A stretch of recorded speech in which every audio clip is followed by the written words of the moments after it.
시장은 오늘 언론에 배포한 사과문에서 쿠팡의 창업자이자 이사회 의장으로서 쿠팡의 전체 임직원을 대표해 진심으로 사과드린다고 밝혔습니다. 김 의장은 사고 초기부터 명확하고 직접적으로 소통하지 못한 점으로 인해 큰 좌절감과 실망을 안겨드렸다. 사고 직후 미흡했던 초기 대응과 소통 부족에 대해 진심으로 사과드린다며 사고 이후 책임을 외면하고 있다는 비판에 대해 인정했습니다. 입장 표명이 늦은 데 대해서는 말로만 사과하기보다는 실질적인 결과를 내고 대한민국 국민을 위한 최선의 이익에 부합하는 모든 가능한 조치를 취하고자 했다. 모든 사실이 확인된 이후에 공개적으로 소통하고 사과하는 것이 최선이라고 판단했다는 이유를 댔습니다. 그러나 이는 잘못된 판단이었다. 처음부터 유감과 진심 어린 사과의 뜻을 전했어야 했다면서 실책을 시인했습니다. 다만 조사 초기부터 정부와 전면적으로 협력해왔다. 정부와의 협력을 통해 사용된 장비와 유출된 정보를 신속히 회수했으며 모든 관련 자료를 정부에 제출했다면서 무단으로 유출 지목자와 접촉하며 사태를 사적으로 수습하려 했다는 비판은 인정할 수 없다는 취지의 해명을 내놓았습니다. 김 의장은 한국 고객들에게 보상안을 마련해 조속히 시행하겠다면서 세계 최고 수준의 사이버 보안 체계를 구축해 재발을 막겠다며 사과문을 마무리했습니다. 김 의장이 뒤늦게 사과문을 배포하며 사태 수습 의지를 보였지만 오는 30일부터 예정된 국회 청문회에는 참석하지 않을 걸로 보입니다. 최민희 과방위원장은 오늘 김 의장과 동생인 김유석 부사장, 강한승 전 대표가 국회에 제출한 불출석 사유서를 공개했는데 해외에 거주 중이며 기존에 예정된 일정으로 출석을 할 수 없다는 내용이 담겼습니다. 이 쿠팡의 이런 안원문의한 태도에 대해서는 그냥 못 갈 수 없다라는 것을 다시 한번 확인했는데 기존에 예정된 일정으로 하는데 무슨 일정인지도 명시도 하지 않고 그냥 이렇게 하고 청문회 불출석 사유를 제출했습니다.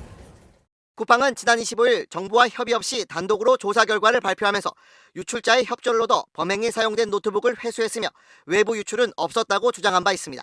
해당 발표 이후 미국 주식시장에 상장된 쿠팡의 주가는 6.4% 넘게 급등하기도 했습니다. 김범석 쿠팡 이사회 의장이 쿠팡 개인정보 유출 사태를 다루는 국회 연석청문회에 출석하지 않겠다고 통보했습니다. 김 의장이 국회에 보낸 사유서에 따르면 김 의장은 현재 해외 거주 중이며 기존에 예정된 일정 등 부득이한 사유로 오는 30일과 31일로 예정된 청문회에 출석이 어렵다고 밝혔습니다. 김 의장의 동생인 김유석 쿠팡 부사장도 해외 비즈니스 일정을 이유로 강한승 전 쿠팡 대표 역시 대표이사를 사임해 회사의 입장을 대표하기 곤란하다며 불출석 의사를 전했습니다. 쿠팡은 경찰에 신고도 하기 전에 유출자인 전직 직원을 접촉해 노트북을 받아왔습니다.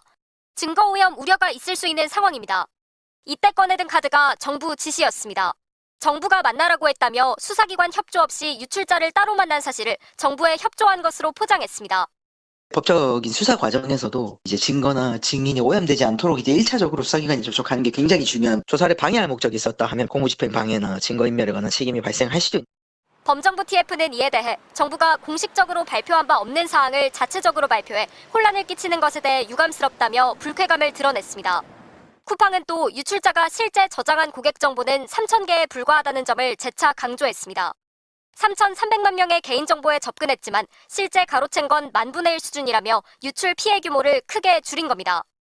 이를 두고 법조계에서는 손해배상액 줄이기를 위한 사전 포석 아니냐는 분석이 나옵니다. 개인정보 유출 사건에서는 실제 금전 피해가 없더라도 정보가 악용될 수 있다는 불안감 자체가 위자료 산정의 중요한 기준이 되다 보니 실제 외부 유출 건수를 대폭 축소해 이 불안감을 낮추려는 의도로 풀이됩니다. 2차 피해 문제는 저장이 됐냐 안 됐냐 문제가 될 수 있지만 관리 상태의 범위를 벗어나게 되면 그때부터 이제 정보 주체는 상당히 불안한 상태에 놓이게 되죠. 다음 주 청문회를 앞두고 있는 쿠팡은 조만간 고객 보상 방안을 발표하겠다고 밝힌 상황입니다. 이 때문에 법적인 처벌은 최대한 피하고 손해배상은 최소화